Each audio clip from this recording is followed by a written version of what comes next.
The story behind Making Literature Matter actually begins with thinking about ideas for books and what kind of book instructors seem to need. Most literature anthologies, even today, designed for the college and high school markets, present a whole bunch of literary works, and they sort of say, you go ahead and make some connections between them, figure them out on your own. But we sort of make those connections for you and invite you to make certain comparisons, and we think it leads to more ideas that students can put into writing.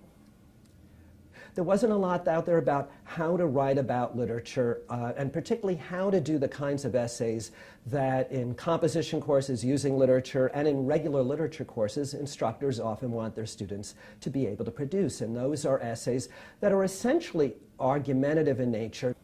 Part one of the book is a lot of instruction on close reading of literature, but also on how to write arguments about literature.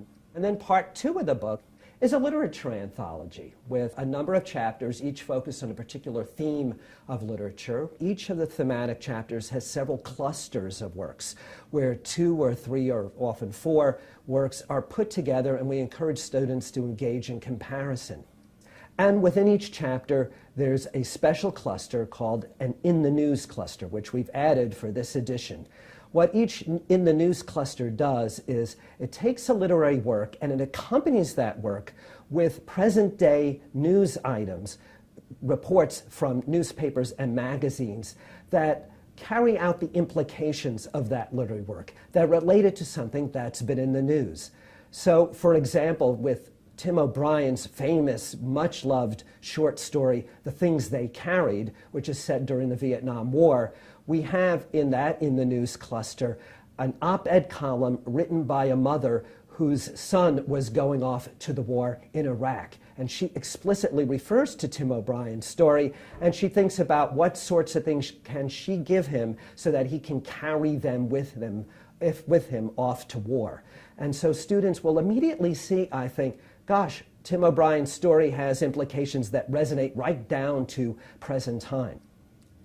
Another new feature of the text that we believe is unique is new advice we give in our section on how to read a text closely and get ideas for writing about it. We present Edward Hirsch's marvelous poem, Execution, which is about a high school football coach suddenly stricken with cancer and reeling from it. And we use that poem as a basis for showing students how you can get ideas about a poem by looking at the emotions at work with it. So we give notes about the emotions that the coach is feeling and that the speaker, a former team player for that coach, is feeling.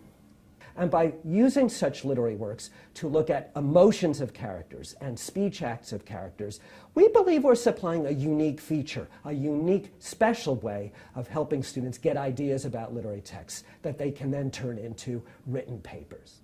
We have now a new section that's part of the literature anthology where we have several pictures. It's a color plate section. For each picture, we have a poem, and the student is invited to compare the poem to the picture.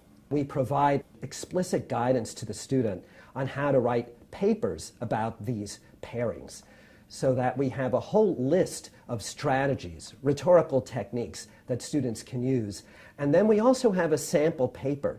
By providing students with a sample paper in which this comparison is analyzed, we think we're going to be providing really useful help to the student wondering, how do I write about these kinds of visual artifacts?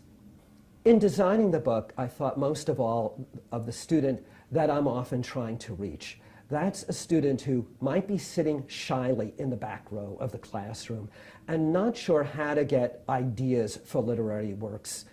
I think that student will respond well to our advice, to our guidance, to our invitation to experience the pleasures of a variety of literary works in juxtaposition.